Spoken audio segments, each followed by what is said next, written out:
an operation or an expedition was first undertaken by roughly a platoon strength 32 people under an officer from 7 Assam Rifles called Major Sumer. He is the person who came with this body of troops, and incidentally, for their administration, they had about 5 elephants and close to 126 porters. This explains how difficult it was. 126 porters, not porters, I mean ponies, to maintain a platoon strength. So that explains what is the kind of logistics required for them.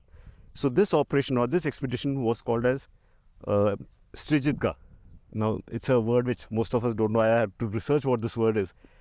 In Hindi, it means जो सुंदरता के ऊपर victory या विजय पाती है, that is what is Srijidga. So, deep and why? Deep meaning, because this is such a beautiful area, as you would notice. So this expedition was launched then in the month of March 1961. Just note, it is a year and a half before the 62 war. So that is when this first expedition came. The body of troops, they cut through very thick jungle, moved for about 95 days. Thereafter, the rains set in. So that was around June when they had to call this expedition.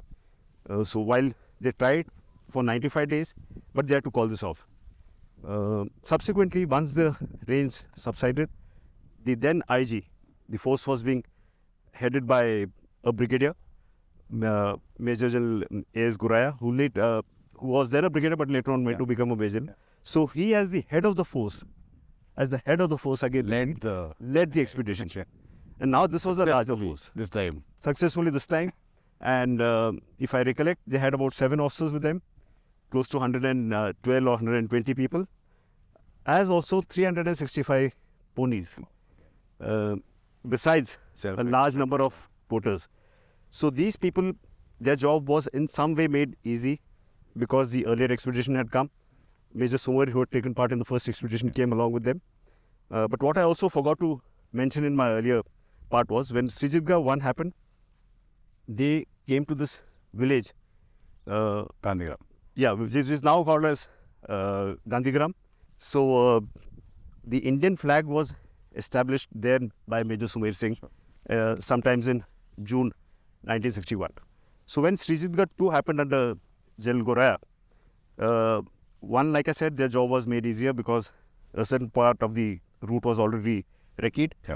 Thereafter, they progressed, came to where we are, Vijaynagar. This was not called Vijaynagar. And from here, of course, they had 2 sub-parties, one which went to Apungan Pass, which was there as indicated, and the second one to Chaukan Pass, which is here. So they had 2 teams which went to these, and they hoisted the Indian flag.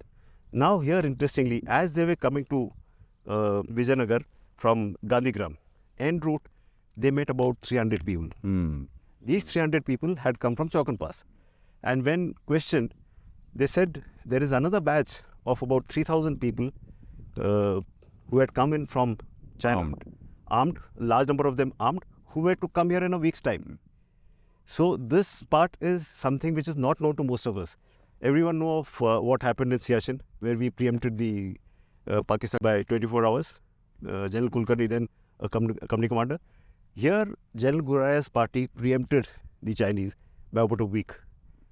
So a week later, if we were not here, the Chinese, geography, along with history would be probably very, very different. Not only the Chinese, but there were also Kachin rebels who were being tutored by the Chinese. So either the Kachins or the Chinese or a mix of both would have been here. Today we wouldn't have been here if General Guraya's party hadn't reached here in December 1961.